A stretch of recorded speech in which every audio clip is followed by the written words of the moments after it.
All right, we're back here on SportsLine, switching gears a bit, and we're going to talk some spring football. The Tennessee State Tigers trying to bounce back from a 4-6 season. Rod Reed had a bunch of young guys going last year, a bunch of injuries. He wants his team ready to go this year. They believe that they can be better and live up to their standards moving into 2016. In the middle of spring ball, and our own John Burton sat down with the coach, Rod Reed, previewing spring practice and getting set for the blue-white game coming up. And we're pleased to be joined in studio by the head coach of the Tennessee State Big Blue Tigers, good friend of the sports department here, Rod Reed. Coach, happy Easter. Great to have you here in studio. Great to be here. You got your team on the grass, as you like to say, for spring drills. I know it's only been a few days, about a week or so. What have you seen from your team so far? Well, I've seen the energy level way up, and I'm real excited about that. You know, we've got a lot of positions up for grabs, so to speak, out there. We got a lot of young guys competing. You know, we got O'Shea Ackerman Carter back out on the field. He's not in any live contact, but he's throwing the ball with a lot of velocity. Ronald Butler's taking some good snaps. And Michael Hughes, you know, the quarterback position, you know, we got to find some depth there. Also along our offense and defensive fronts. You know, Terrence Summers is a new kid that came in from junior college who's looking pretty good, you know, so far. And Ronnie Killen's a kid from Blackman High School over there that transferred in from the Navy Prep School, has had a big spring. You know, the first 3 or 4 days he's done some really impressive things. So we're excited about, you know, the youth of our program, one, and two, you know, we've taken some experience with that youth into next year because a lot of them were forced to play early last year.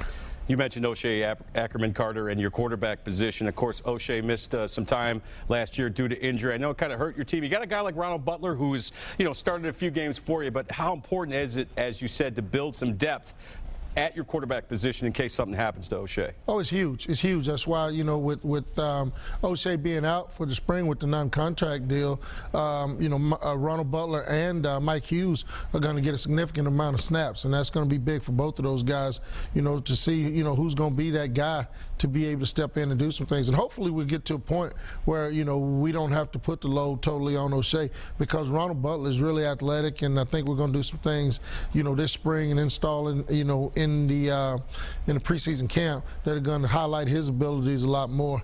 O'Shea is a bit more of a drop back passer. Butler is a more athletic kid. So, you know, Coach Park has really done some things offensively to, you know, curtail the offense to both of them's strength. Now, since you've been at Tennessee State, Coach, your calling card has always been defense. You lost some key defensive players last year going into this year. Who needs to step up? Well, we need some guys in the secondary to step up. You know, there's Terrell Bonds. You know, he's a good cover corner. We really like what he brings to the table back there. But LaKalen Holland is a kid that sat out last year. He had a shoulder injury. We redshirted him the year before. And we think that he can be a big-time safety for us. But LaQuarius Cook is a kid that played as a redshirt freshman last year. And he was kind of the vocal leader back there in the secondary. I don't know how much you like that, a redshirt freshman back there doing that, but you know, he took his knocks last year. There were a lot of bumps in the road for him, but he's grown a lot, he's matured a lot.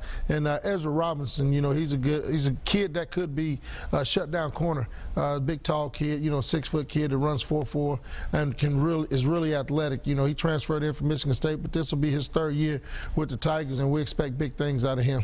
You mentioned bumps in the road. That was the story of your season last year, 4-6. A lot of close losses, a lot of injuries to key players. Do you see that as a positive going into this year? That, hey, if we stay a little bit healthier and learn how to close those games, we can have a better record in 2016? Well, I don't see it as any other way. You know, You have to look at, you know, the cup as half full and not half empty. You know, our guys understand, you know, that we did leave a lot of food on the table. I said that a bunch, you know, this spring. But we did.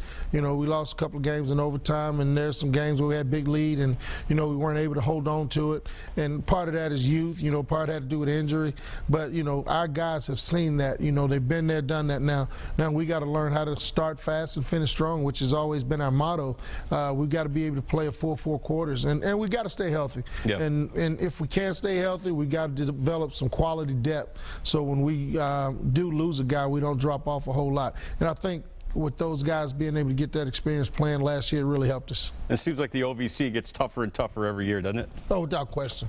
Without question. You know, you look at Jacksonville State, you know, they've set the benchmark for not only the OVC, but for the rest of 1AA or FCS. And those guys, Coach Grass has done a good job with those guys. So, you know, like I told him, you know, we talked here recently, and, you know, he told me 2 or 3 years ago, we got to go get some guys that can beat Tennessee State, because we beat them pretty handily down there at their place, you know, the year we went to playoffs. And, you know, I'm saying the same thing to our coaches now. We got to go get some guys that can beat Jacksonville State. You know, we got to get some guys that look like their guys. So that's what we attempted to do this recruiting season.